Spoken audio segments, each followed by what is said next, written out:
Hello दोस्तों, target MPPSC prelims 2026 MCQ से revision series में एक बार फिर से आपका स्वागत है। जैसा कि आप जानते हैं कि आपकी प्रारंभिक परीक्षा को ध्यान में रखते हुए आपकी 10 यूनिट को 20 वीडियो के माध्यम से हम कवर कर रहे हैं। तो आज हम चर्चा करेंगे यूनिट 7 की, जिसमें विज्ञान, पर्यावरण एवं स्वास्थ्य के विषय में इसमें चर्चा होगी। 25 प्रश्नों की चर्चा होगी और ये इसका पार्ट 2 है। पार्ट 1 अभी तक अगर आप अभी नहीं देख पाए हैं तो आप प्लेलिस्ट से जाइए और उसको देख लीजिए। बाकी वीडियोस भी आप देख सकते हैं। तो चलिए शुरुआत करते हैं, आज के प्रश्नों को देखते हैं। पहला प्रश्न है, ओच ओच रोग किस धातु की विषाक्तता के कारण होता है जो हड्डियों को प्रभावित करती है? पारा, सीसा, कैडमियम या आर्सेनिक? तो ये रोग होता है, आपका विकल्प सी सही होगा, कैडमियम के कारण। देखिए, कैडमियम के कारण ही ये रोग होता है और सबसे पहले ये रोग का प्रकाश इस पर पड़ा तो सबसे पहले जापान में खनन हो रहा था और उसी समय प्रदूषण के कारण इस रोग को दर्ज किया गया था। लक्षण इसमें क्या होता है, तो जो हड्डियां होती हैं वो अत्यधिक नरम हो जाती हैं, यानी कि ऑस्टियोमलेशिया में भी कुछ इसी तरह का होता है। और जो गुर्दा होता है यानी कि उसकी विफलता होती है, यानी कि किडनी फेल होने की संभावना होती है। और ये कैडमियम हड्डियों में क्या करता है, कैल्शियम की जगह ले लेता है। और कैल्शियम आप जानते हैं कि हड्डियों में होती है जिससे कि हड्डियां हमारी ठोस बनी रहती हैं। जब कैल्शियम की जगह ये ले लेगा कैडमियम तो क्या हो जाती, हड्डियां क्या हो जाएंगी, भंगुर हो जाती हैं। इसलिए इस रोग को तो सबसे पहले कहां पर प्रकाश पड़ा, जापान में, याद रखेंगे। तो सी विकल्प सही है, कैडमियम। अगला प्रश्न है, उभरता हुआ पेट, पतले भुरभुरे बाल एवं एडिमा यानी कि सूजन, ये लक्षण बच्चों में किस प्रकार के कुपोषण से सर्वाधिक संबंधित है? विकल्प ए मेरास्मस, विकल्प बी एनीमिया, विकल्प सी मोटापा या विकल्प डी क्वाशियोर-कोर? तो इसका सही जवाब क्या होगा, सबसे ज्यादा ये डी विकल्प यहां पर सर्वाधिक सही है। तो यहां देखते हैं व्याख्या। देखिए, जब क्वाशियोर-कोर रोग किसी को होगा, किसी बच्चे को होगा, तो पर्याप्त या लगभग पर्याप्त कैलोरी के साथ उसके पास भोजन पहुंचेगा, लेकिन उसमें कमी किस चीज की होगी, प्रोटीन की कमी होगी। अब ऐसी स्थिति में क्या होता है कि अक्सर उन बच्चों में देखा जाता है कि जिन्हें स्तनपान से हटा दिया जाता है, यानी कि मां का दूध नहीं पीने दिया जाता है, तो उनको उच्च स्टार्च यानी कि उच्च स्टार्च वाले हम भोजन तो दे रहे हैं लेकिन प्रोटीन उन तक नहीं पहुंच पा रहा है, कम प्रोटीन वाले आहार पर रखा जाता है। तो ऐसी दशा में ये क्वाशियोर-कोर रोग हो जाता है, जिससे रक्त में प्रोटीन कम हो जाएगा, द्रव ऊतकों में रिसने लगता है, जिससे कि सूजन होने लगती है, यानी एडिमा में ये कंडीशन होती है। तो इसका सही जवाब क्या होता है, क्वाशियोर-कोर होता है। ठीक है, अगला प्रश्न, निम्नलिखित में से गलत मेल पहचानिए। बेरी थायमिन की कमी, पेलाग्रा नियासिन की कमी, घेंघा आयोडीन की कमी, ऑस्टियोमलेशिया प्रोटीन की कमी? तो देखिए, यहां पर बेरी थायमिन की कमी सही है, पेलाग्रा नियासिन की कमी ये भी ठीक है, ऑस्टियोमलेशिया प्रोटीन की कमी ये आपका नहीं है। तो यहां पर गलत मेल आपको पहचानना था, तो डी होगा। देखिए, ऑस्टियोमलेशिया प्रोटीन की कमी ये नहीं है। क्यों नहीं है, क्योंकि ऑस्टियोमलेशिया बेसिकली जो वयस्कों में हड्डियों का नरम होना उसको कहते हैं। विटामिन डी और कैल्शियम की कमी से ये होता है। ये इसकी कमी का कारण क्या है, प्रोटीन नहीं बल्कि विटामिन डी और कैल्शियम है। प्रोटीन की कमी से क्वाशियोर-कोर या मेरास्मस हो सकता है, इसका कारण बनता है। तो इसलिए विकल्प आपका डी सही है। अगला प्रश्न है, वैश्विक भूख सूचकांक यानी ग्लोबल हंगर इंडेक्स जो होता है उसमें बाल क्षीणता यानी कि चाइल्ड वेस्टिंग मापने के लिए कौन सा संकेतक प्रयोग किया जाता है? विकल्प ए आयु के अनुसार कम वजन, विकल्प बी आयु के अनुसार कम ऊंचाई, विकल्प सी ऊंचाई के अनुसार कम वजन या विकल्प डी आयु के अनुसार उच्च बीएमआई? तो इसका सही जवाब होगा आपका विकल्प सी, ऊंचाई के अनुसार कम वजन को इसमें जो ग्लोबल हंगर इंडेक्स होता है उसमें देखा जाता है, यानी कि ऊंचाई के अनुसार आपका वजन जितना होना चाहिए उतना नहीं होता है, तो वही चीज इसमें देखी जाती है। वेस्टिंग या वास्टिंग क्या होती है, ये तीव्र या अल्पकालिक कुपोषण को दर्शाता है जिसमें बच्चा अपनी ऊंचाई की तुलना में बहुत दुबला पतला होना होता है, उसको हम कहते हैं वेस्टिंग। स्टंटिंग क्या होता है, तो आयु के अनुसार कम ऊंचाई, मतलब जितनी एज आपकी है उतनी ऊंचाई नहीं है, तो दीर्घकालीन कुपोषण को यह दर्शाता है। ये क्या था, यह अल्पकालिक कुपोषण को दर्शाता है। अंडरवेट कब कहा जाता है, जब आयु के अनुसार कम वजन होगा, जो स्टंटिंग और वेस्टिंग दोनों का संयुक्त संकेतक होता है। जीएचआई घटक की बात करें यानी ग्लोबल हंगर इंडेक्स की बात करें घटक, तो इसमें अल्प पोषण, बाल क्षीणता, बाल अवरुद्ध वृद्धि यानी कि स्टंटिंग जिसकी बात हम कर रहे हैं यह होता है, और बाल मृत्यु दर ये भी इसमें शामिल होता है। यहां पर विकल्प क्या था, ऊंचाई के अनुसार कम वजन का होना।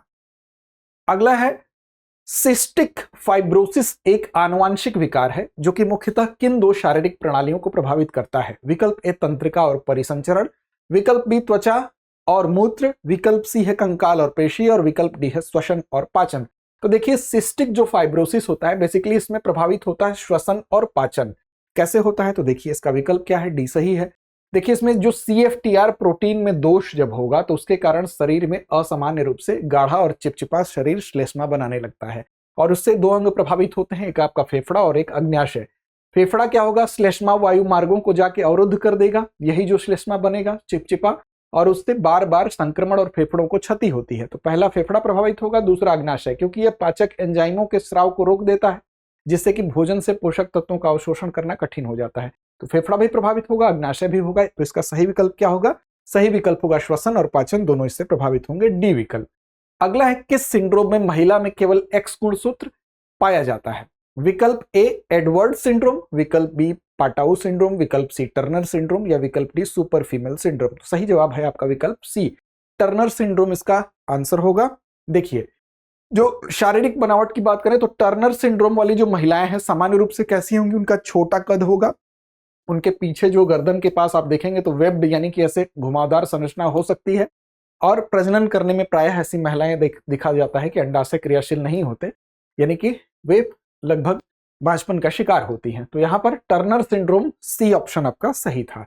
आगे बढ़ेंगे, लेकिन उससे पहले आपको बता दें कि एमपीपीएससी की परीक्षा के लिए हम मददगार कैसे हो सकते हैं। उसके लिए हमारे पास एक बेहतरीन कोर्स है, एमपीपीएससी प्रीलिम्स प्रैक्टिस बैच। अब इस बैच से अगर आप जुड़ते हैं तो आपको 70 दिनों में, देखिए ऑफलाइन भी उपलब्ध है, ऑनलाइन भी उपलब्ध है। अगर ऑनलाइन बैच से आप जुड़ते हैं तो इसमें ये विशेषताएं हैं, और ऑफलाइन मोड में इंदौर शाखा से आप जुड़ सकते हैं। इसमें 70 दिन का ये कोर्स होगा। इसमें क्या होगा? बेसिकली 1 से लेकर 10 यूनिट जो आपकी है प्रीलिम्स परीक्षा को ध्यान में रखते हुए नए पैटर्न के अनुसार जो बहुविकल्पीय प्रश्न है उसमें कैसे हल किए जाएंगे, पीवाईक्यू के रुझान पर आधारित अभ्यास आपको कराया जाएगा जिससे कि आपकी प्रीलिम्स परीक्षा की बाधा पार हो सके। इस पे अधिक जानकारी अगर आप चाहते हैं तो 8750187501 ये नंबर है, इस पे कॉल कीजिए, इस पे आपको सारी जानकारी मिलेगी। फिर भी अगर आपको कुछ और जानकारी अपने से लेनी है तो आप दृष्टि लर्निंग ऐप को डाउनलोड कर लीजिए। वहां पर आप जाइए एमपीपीएससी प्रीलिम्स प्रैक्टिस बैच, वहां पर सारी डिटेल्स आपको मिलेंगे। फिर भी दुविधा की कंडीशन में आप कॉल कीजिए 8750187501 पर। डिस्क्रिप्शन में एक लिंक भी है, अगर अभी आप चाहते हैं इस बैच से जुड़ना तो उस लिंक के माध्यम से आप जुड़ सकते हैं। तो डाउनलोड कर लीजिएगा दृष्टि लर्निंग ऐप। चलिए आगे बढ़ते हैं। निम्नलिखित में से कौन सा आनुवांशिक विकार कॉन्फर्मेशनल डिजीज के रूप में जाना जाता है जिसमें प्रोटीन के गलत फोल्डिंग एवं एकत्रीकरण के कारण प्रगतिशील तंत्र का अपक्षय होता है? विकल्प ए थैलेसीमिया, विकल्प बी टर्नर सिंड्रोम, विकल्प सी सिकल सेल ट्रेट या विकल्प डी हंटिंगटन रोग। तो इसका सही जवाब है, देखिए हंटिंगटन रोग। बेसिकली इसी में ये चीज होती है। क्या होता है इसमें? तो एचटीटी जीन में सीएजी रिपीट्स की अत्यधिक संख्या के कारण ये रोग होता है जिसको कि हंटिंगटन रोग कहा जाता है। अब इसमें प्रोटीन मिसफोल्डिंग होती है, यानी कि जो इससे क्या होता है, पॉली जो ग्लूटामिन होता है वो स्ट्रेच बनता है, पॉलीग्लूटामिन स्ट्रेच बनता है, और वो क्या करता है, वो हंटिंगटन प्रोटीन को गलत रूप से मोड़ने के लिए और मस्तिष्क कोशिकाओं को विषैला बनने का एक कारण बनता है, रीजन बनता है। ये एक ऑटोसोमल डोमिनेटिंग विकार है। ऑटोसोमल डोमिनेटिंग विकार क्या होता है? तो इसका मतलब कि अगर अभिभावक पीड़ित हुआ तो बच्चे के पीड़ित होने की संभावना 50% हो जाती है। इसी को कहते हैं ऑटोसोमल डोमिनेटिंग विकार। अगला है, सिकल सेल एनीमिया से पीड़ित व्यक्ति में लाल रक्त कणिका आरबीसी की आयु कितनी होती है? लगभग ये सामान्य से अधिक समय तक जीवित रहती है, सामान्य समय 120 दिन तक जीवित रहती है, सी बहुत कम समय 10-20 दिन तक जीवित रहती है, या डी हमेशा जीवित रहती है। तो देखिए यहां पर सी विकल्प सही होगा। जब कोई भी व्यक्ति सिकल सेल एनीमिया से पीड़ित होता है तो उसमें जो आरबीसी होगी वो 10 से 20 दिन तक ही जीवित रहती है, यानी कि सिकल सेल कोशिकाएं चूंकि बहुत नाजुक होती हैं और आसानी से टूट जाती हैं। अब जहां सामान्य आरबीसी 120 दिन तक जीवित रहती है, वहीं पर सिकल सेल कोशिकाएं 10 से 20 दिनों में ही नष्ट हो जाती हैं। तो शरीर क्या होता है, नई कोशिकाएं नहीं बना पाता, जिससे लगातार एनीमिया की कंडीशन बनी रहती है। अगला है, सिकल सेल रोग में बड़ी संख्या में टूटी हुई यानी विकृत सिकल कोशिकाओं को छानने के कारण कौन सा अंग प्रायः क्षतिग्रस्त हो जाता है? विकल्प ए प्लीहा, विकल्प बी पेट, विकल्प सी त्वचा या विकल्प डी कान।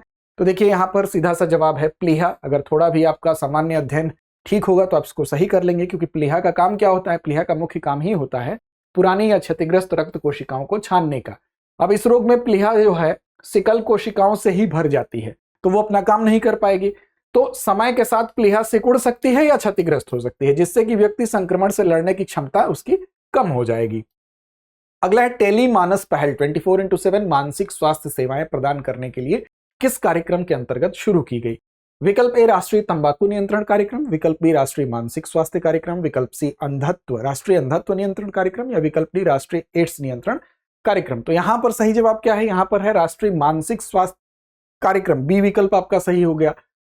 अब देखिए डिजिटल एकीकरण किया गया, टेली मानस जो है tele mental health assessment assistance है, सॉरी असेसमेंट नहीं है, assistance and networking across states. इसकी शुरुआत कब हुई? 10 अक्टूबर 2022 को की गई थी।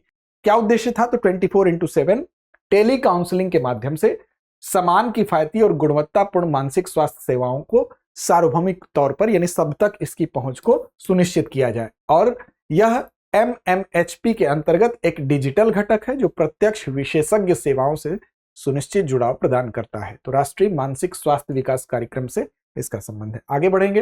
राष्ट्रीय अंधत्व एवं दृष्टि हानि नियंत्रण कार्यक्रम के अंतर्गत वर्ष 2025 तक कौन सा लक्ष्य निर्धारित किया गया है?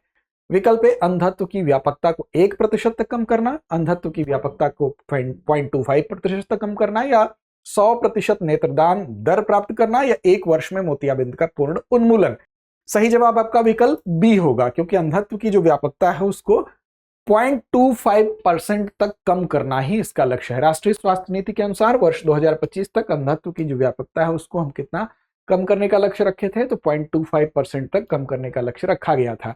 इसमें निःशुल्क जो मोतियाबिंद है उससे उसकी शल्य चिकित्सा, स्कूलों में जो त्रुटियां हो जाती हैं उसकी जांच के लिए, अपवर्तक त्रुटियां होती हैं उसकी जांच निःशुल्क की जाएगी, चश्मों का वितरण निःशुल्क किया जाएगा। नेत्र ज्योति अभियान के तहत वर्ष 2022 से 50 वर्ष से अधिक आयु वर्ग में जो मोतियाबिंद सर्जरी है उसके लंबित मामले जितने हैं उसको दूर करने के लिए भी एक विशेष अभियान चलाया गया। तो मेन क्या टारगेट था कि 0.25% तक अंधत्व की व्यापकता को कम करना, ब्लाइंडनेस की व्यापकता को कम करना। राष्ट्रीय बधिरता निवारण एवं नियंत्रण कार्यक्रम के अंतर्गत वर्ष 2030 तक रोग भार में कितनी कमी का लक्ष्य रखा गया है? विकल्प ए 25%, विकल्प बी 35%, विकल्प सी 50% और विकल्प डी 100%। तो इसका सही जवाब है क्या? विकल्प ए 25% तक इसका सही जवाब होगा। 2030 तक जो श्रवण बाधिता है यानी बोलने वाली और बधिरता है उसके कुल रोग भार जितना है मौजूदा स्तर से 25% तक कम करना इसका काम है। इसकी पहचान कैसे की जाएगी? तो शीघ्र पहचान में मदद करेंगी आशा और साथ साथ आपकी AWW जो वर्कर्स होती है यानी कि आंगनबाड़ी जो वर्कर्स होती हैं, और साथ साथ एक्रीडेटेड सोशल हेल्थ एक्टिविस्ट जो होती हैं जिनको आशा कहते हैं। हर घर में वो सर्वेक्षण करेंगी, स्क्रीनिंग शिविरों के माध्यम से प्रारंभिक पहचान करेंगी। प्राथमिक, द्वितीयक और तृतीयक स्तर पर ENT और ऑडियोलॉजी और संरचना का विकास किया जाएगा। सतत विकास के संदर्भ में ट्रिपल बॉटम लाइन से क्या तात्पर्य है? यानी कि ट्रिपल बॉटम लाइन इनमें से क्या है? लोग, पृथ्वी, लाभ, शिक्षा, स्वास्थ्य, आवास, गरीबी, भूख, जलवायु, वायु, जल, भूमि। तो सही जवाब क्या है? पीपल, प्लेनेट और लाभ यानी कि प्रॉफिट। क्या है? तो देखिए पीपल पहला है, दूसरा है प्लेनेट है, पृथ्वी है और तीसरा है लाभ यानी कि प्रॉफिट है। तो ये होगा सही जवाब आपका विकल्प ए। सतत विकास हेतु तो तैयार की गई वैश्विक कार्य योजना एजेंडा 21 किस सम्मेलन या शिखर सम्मेलन की देन है? स्टॉकहोम कॉन्फ्रेंस 1972, रियो अर्थ समिट 1992, जोहान्सबर्ग समिट 2002 या COP21 पेरिस 2015। तो इसका सही जवाब क्या होगा? सही जवाब होगा विकल्प बी, रियो अर्थ समिट 1992। देखिए एजेंडा 21 को संयुक्त राष्ट्र पर्यावरण और विकास सम्मेलन भी कहा जाता है और इसे रियो अर्थ समिट के नाम से भी जाना जाता है। ठीक, ये क्या है? तो एक गैर बाध्यकारी कार्य योजना है जिसका उद्देश्य क्या है कि वैश्विक और राष्ट्रीय स्थानीय स्तर पर सतत विकास यानी कि सस्टेनेबल डेवलपमेंट को प्राप्त करना। इसमें क्या है? गरीबी उन्मूलन भी करना है, संसाधनों का संरक्षण भी करना है, अपशिष्ट प्रबंधन भी करना है, सतत कृषि, सामाजिक समावेशन जैसे मुद्दे इसमें सम्मिलित हैं। अगला है कौन सा सतत विकास लक्ष्य SDG विशेष रूप से सभी के लिए स्वच्छ जल और स्वच्छता को लक्षित करता है? SDG गोल आपको याद होने चाहिए। तो इसका क्या होगा सही जवाब? SDG 3, 6, 7 या 11। तो इसका सही जवाब है SDG 6। SDG 6 में ही यह तय किया गया है कि 2030 तक सभी के लिए स्वच्छ जल और स्वच्छता सुनिश्चित करना है। इसमें सुरक्षित सुलभ पीने का पानी, उसकी सार्वभौमिक पहुंच हो यानी सब तक पहुंच हो सुनिश्चित करना शामिल है। इसी में पर्याप्त स्वच्छता पर भी जोर दिया गया है, खुले में शौच की समाप्ति की बात कही गई है, जल गुणवत्ता में सुधार की बात की गई है, प्रदूषण और अपशिष्ट जल को कम करना, जल संकट को संबोधित करने के लिए जल का कुशल उपयोग, ये सारी चीजें SDG 6 में सम्मिलित हैं। हंगुल या कश्मीरी हिरण विशेष रूप से किस राष्ट्रीय उद्यान में पाया जाता है? विकल्प ए हेमिस राष्ट्रीय उद्यान, विकल्प बी किश्तवाड़ राष्ट्रीय उद्यान, विकल्प सी सलीम अली राष्ट्रीय उद्यान या विकल्प डी दाचीग्राम राष्ट्रीय उद्यान। तो इसका सही जवाब तो आप जान ही गए होंगे, विकल्प डी दाचीग्राम या दाचीग्राम राष्ट्रीय उद्यान, जो कि कहां पर स्थित है? जो स्थित है जम्मू कश्मीर में। हंगुल भारत का क्या है? एक विशेष प्रकार का मृग है जिसे वर्तमान में गंभीर रूप से लुप्त प्राय यानी कि क्रिटिकली इंडेंजर्ड घोषित किया गया है। और ये दाचीग्राम राष्ट्रीय उद्यान जो श्रीनगर है जम्मू और कश्मीर में, इसके ठिकाने के तौर पर, अंतिम ठिकाने के तौर पर इसको जाना जाता है। अब कारक क्या है भाई, जहां पर इनकी जनसंख्या होती है उनकी जनसंख्या की गिरावट का कारण यही है कि उनका आवास जो है वही खंडित हो रहा है। पालतू पशुओं द्वारा बहुत ज्यादा चराई कर दी जा रही है और बच्चे जो बेसिकली इनमें जो जिन बच्चों का जन्म होता है उसमें फीमेल जो है उनकी संख्या कम है, यानी कि हम सेक्स रेशियो कह सकते हैं इनके संदर्भ में। ये भी एक चिंता का कारण है इनके जनसंख्या के कम होने का। एक तरफ दी गई है सूची में प्रजातियां और दूसरी तरफ दी गई है उनका प्राथमिक आवास। अब आपको इसका मिलान करना है। तेंदुआ, मन्नार की खाड़ी, शेर पूंछ वाला macaque, Hemis national park, dugong समुद्री गाय, केबुल लामजाओ, संगाई हिरण, साइलेंट वैली। अब इसका सही जवाब क्या होगा, तो देखिए हिम तेंदुआ आपका कहां पाया जाता है, हिम तेंदुआ हाइट पे पाया जाता है, हेमिस नेशनल पार्क में पाया जाता है। शेर पूंछ वाला मकाक जो होता है वो कहां पाया जाता है, तो ये पाया जाता है आपका साइलेंट वैली में पाया जाता है।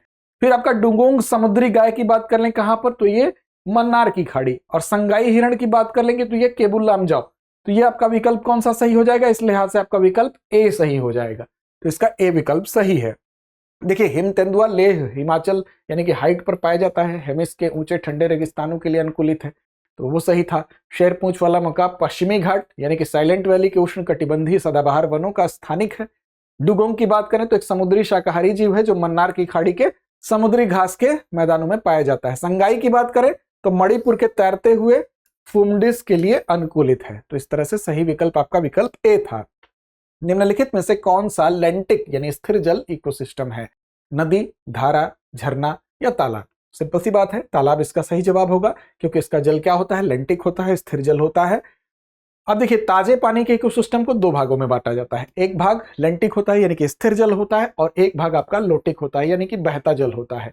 अब इसमें जैसे उदाहरण के तौर पर देखिए तालाब का क्या है, स्थिर जल होता है, झीलों का स्थिर होता है, दलदली क्षेत्र का होता है स्थिर, तो ये लेंटिक होंगे। नदी और नालियां जो होती हैं वो लोटिक होती हैं जिनका जल प्रवाहमान होता है।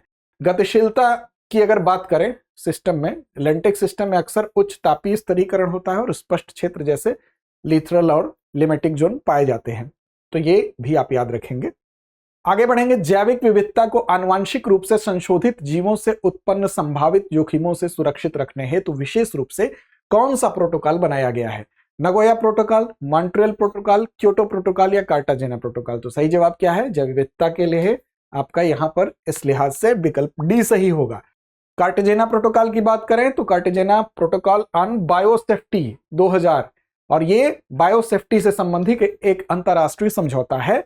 इसका उद्देश्य ही है कि आधुनिक जैव प्रौद्योगिकी से उत्पन्न जो जीवित संशोधित जीव हैं यानी कि उनका जो सीमा पार स्थानांतरण होता है यानी अवैध तरीके से उनको भेजा जाता है, उनका उपयोग जो किया जाता है उसको उनके प्रबंधन को विनियमित करना यानी रेगुलेट करना। तो इसका सही जवाब क्या है, कार्टाजेना प्रोटोकॉल। अगला है सेंडाई फ्रेमवर्क 2015 से 30 ने किस पूर्व आपदा जोखिम न्यूनीकरण फ्रेमवर्क का स्थान लिया था, यानी सेंडाई फ्रेमवर्क जिसके स्थान पर आया वो आपको बताना है। क्योटो, हायोगो, पेरिस या मॉन्ट्रियल। तो इसका सही जवाब होगा आपका विकल्प बी, क्योंकि हायोगो जो था वो बेसिकली इससे पहले था, उसी को रिप्लेस किया है इसने। अब देखिए Sendai framework for disaster risk reduction 2015 से 30, ठीक है, इसको सेंडाई जापान में आयोजित तीसरी यूएन विश्व आपदा जोखिम न्यूनीकरण सम्मेलन में अपनाया गया था।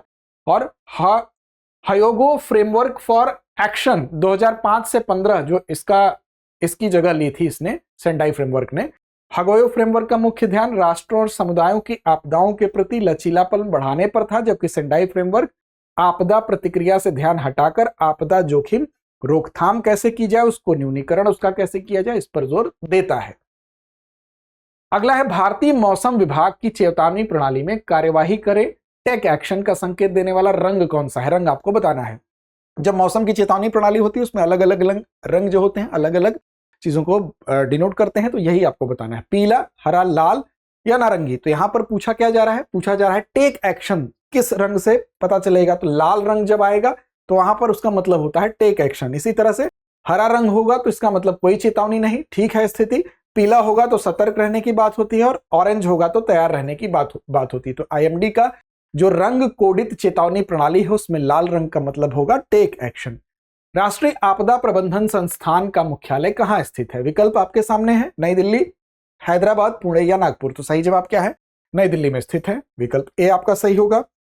देखिए national institute of disaster management यानी NIDM गृह मंत्रालय के अंतर्गत एक प्रमुख संस्थान है और इसका मुख्यालय नई दिल्ली में स्थित है। NIDM की स्थापना डिजास्टर मैनेजमेंट एक्ट 2005 के तहत की गई थी, ये भी आप याद रखेंगे। अगला है प्रक्षेपण यान प्रौद्योगिकी में विशेषज्ञ विक्रम साराभाई अंतरिक्ष केंद्र VSSC कहाँ स्थित है? बेंगलुरु, श्रीहरिकोटा, तिरुवनंतपुरम या अहमदाबाद? तो आप जानते हैं काफी प्रसिद्ध है, ये तिरुवनंतपुरम में ये स्थित है। व्याख्या देखते हैं तो देखिए, ये प्रमुख रॉकेट केंद्र VSSC उपग्रह प्रक्षेपण यान रॉकेट के लिए डिजाइन विकास के लिए इसरो का एक क्या है, प्रमुख सेंटर है, केंद्र है, तिरुवनंतपुरम में स्थित है। प्रमुख प्लेटफॉर्म यहाँ पर जैसे PSLV हो गया, GSLV हो गया, हैवी लिफ्ट आप देख सकते हैं जैसे LVM-3 हो गया, इसके निर्माण में आधारभूत भूमिका इसने निभाई है। अगला है नीचे दिए गए विकल्पों में से उस प्रक्रिया को पहचानें जो भौतिक परिवर्तन है। ऑक्सीकरण, अपचयन, ऊर्ध्वापातन और अपघटन। भौतिक परिवर्तन इसमें क्या है, तो ऊर्ध्वापातन भौतिक परिवर्तन है। व्याख्या देखते हैं ऊर्ध्वापातन क्या होता है। ऊर्ध्वापातन एक ऐसी अवस्था परिवर्तन होती है जिसमें कि कोई भी पदार्थ जो है ठोस अवस्था से सीधे जो है गैसीय अवस्था में चला जाता है। सामान्य रूप से क्या होता है, ठोस के बाद द्रव, द्रव के बाद गैस, लेकिन यहाँ पर ठोस से सीधे गैसीय अवस्था में बदलना ही ऊर्ध्वापातन कहलाता है। अब यह एक भौतिक परिवर्तन है, यानी ऑक्सीकरण या अपचयन जैसे रासायनिक परिवर्तनों से अलग है। ऊर्ध्वापातन दाब और तापमान के कुछ निश्चित संयोजनों के कारण घटित होता है। उदाहरण के लिए जैसे शुष्क बर्फ, जिसको कि ठोस CO2 को शुष्क बर्फ कहते हैं, वो कमरे के तापमान पर ऊर्ध्वापातित हो जाती है, यानी कि सीधे वो गैसीय अवस्था में चली जाती है ठोस से। यानी ठोस जल या बर्फ जो कि कम दाब की स्थिति में ऊर्ध्वापातित हो जाती है, तो ये उसका उदाहरण है। अगला है पुष्पीय पौधों आवृत बीजी में द्विगुण निषेचन की प्रक्रिया के परिणाम स्वरूप कौन सी दो भिन्न संरचनाएं बनती हैं? विकल्प ए दो समान युग्मनज, विकल्प बी एक द्विगुणित युग्मनज और एक त्रिगुणित एंडोस्पर्म, विकल्प सी है बीजावरण और फलगूदा, विकल्प डी है परागनली और वर्तिकाग्र। तो इसका सही जवाब होगा विकल्प बी, एक द्विगुणित युग्मनज और एक त्रिगुणित एंडोस्पर्म बनता है पुष्पीय पौधों यानी आवृत बीजी में द्विगुण निषेचन की प्रक्रिया के परिणाम स्वरूप।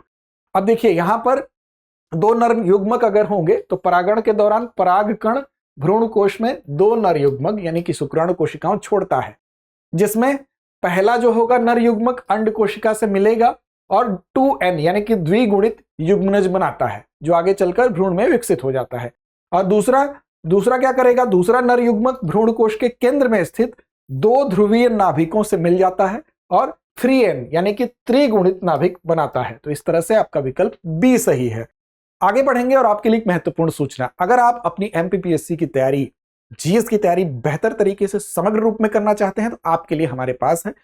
ऐसे अभ्यर्थी जो अभी तैयारी शुरू नहीं की है या शुरू करते हैं, उनको समझ में नहीं आती है चीजें, तो आपके लिए समग्रता से अध्ययन के लिए हमारे पास MPPSC फाउंडेशन कोर्स है। इससे आप जुड़े, ऑफलाइन मोड में हमारी इंदौर शाखा पे उपलब्ध है, इससे जुड़ सकते हैं, और अगर ऑनलाइन मोड में चाहते हैं तो भी जुड़ सकते हैं। क्या क्या इसमें मिलेगा, तो सबसे पहले तो माध्यम की बाधा नहीं है, हिंदी अंग्रेजी दोनों में उपलब्ध है।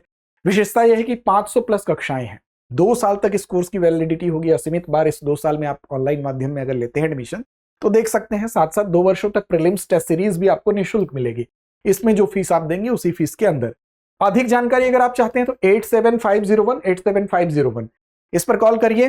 कोई भी आपके मन में डाउट हो उसका समाधान होगा। डिस्क्रिप्शन में आपको एक लिंक भी मिलेगा, उस लिंक पर आप क्लिक करिए, वहां पर एक फॉर्म खुलेगा, उस फॉर्म को भरिए। उस फॉर्म को भरने के बाद आपको वहां से भी जानकारी भी मिल सकती है, वहां से आप सीधे इस कोर्स तक पहुंच भी सकते हैं। या इस पे भी समझ नहीं आता आपको तो आप डाउनलोड कर लीजिए दृष्टि लर्निंग ऐप को, वहां पर इस ऐप के माध्यम से आप MPPSC फाउंडेशन कोर्स तक पहुंचिए। वहां पर इस कोर्स के विषय में सारी जानकारी दी हुई है ऑलरेडी, और इस कोर्स से जुड़ना है तो उसका भी माध्यम दिया हुआ है।